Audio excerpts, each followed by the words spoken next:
Hello students, आज के इस वीडियो में हम लोग डिस्कस करेंगे अपने बुक की अगली यूनिट जो है यूनिट 3 और जिसका नाम है क्लासिफिकेशन ऑफ कंप्यूटर का वर्गीकरण। तो कंप्यूटर को किस प्रकार से वर्गीकृत किया गया है, चलिए यहाँ पर हम लोग देख लेते हैं। कंप्यूटर उनके डेटा प्रोसेसिंग क्षमताओं के आधार पर अलग अलग होते हैं। ठीक है, जितने भी कंप्यूटर हम लोग देखते हैं वो अपने डेटा प्रोसेसिंग की क्षमता के आधार पर, उनकी क्या कैपेसिटी है, इसके आधार पर अलग अलग होते हैं।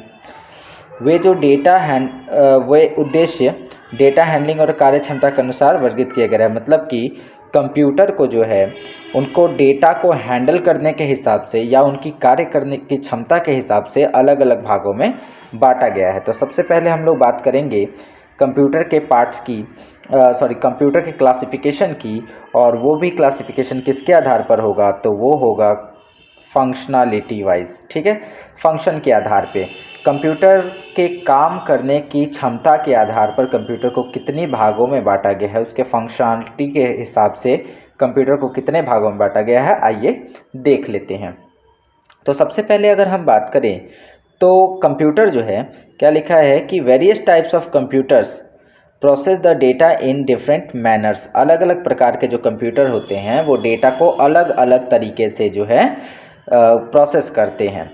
And according to this basic working principle, और इसी बेसिक वर्किंग प्रिंसिपल के आधार पर they are classified into following 3 categories. इनको मुख्य रूप से 3 भागों में बांटा जाता है। ठीक है, मतलब कि कंप्यूटर के कार्य करने की क्षमताएं अलग अलग होती हैं, काम करने का तरीका अलग अलग होता है, और इन्हीं तरीकों को देखकर कंप्यूटर को मुख्य रूप से 3 भागों में बांट दिया जाता है।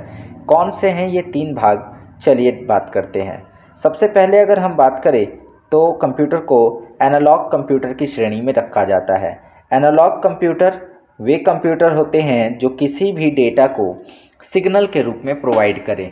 तो ऐसे कंप्यूटर जो डेटा को स्पष्ट रूप से ना लिखकर उसके स्थान पर सिग्नल प्रोवाइड कर रहे हैं, तो वैसे कंप्यूटरों को एनालॉग कंप्यूटर की श्रेणी में रखा जाता है। ठीक है, चलिए दूसरे जो कंप्यूटर हैं वे कंप्यूटर कहलाते हैं डिजिटल कंप्यूटर।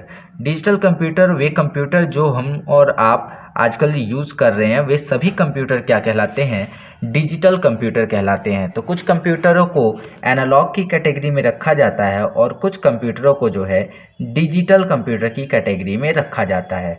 हम लोग जो कंप्यूटर यूज़ करते हैं अपनी डेली लाइफ के यूजेस के लिए, हमारे जो है स्टडी के लिए या एंटरटेनमेंट के लिए, जो भी कंप्यूटर हम यूज़ करते हैं वो डिजिटल कंप्यूटर होते हैं, ना कि एनालॉग कंप्यूटर। ठीक है, बट एनालॉग कंप्यूटर भी बहुत जगहों पर हम लोग यूज़ करते हैं। चलिए अगर हम बात करें तीसरे की, तो तीसरा है हाइब्रिड कंप्यूटर।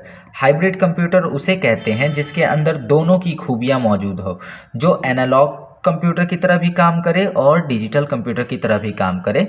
वैसे कंप्यूटर को हाइब्रिड कंप्यूटर की श्रेणी में रखा जाता है। ठीक है, चलिए तो आगे बढ़ते हैं।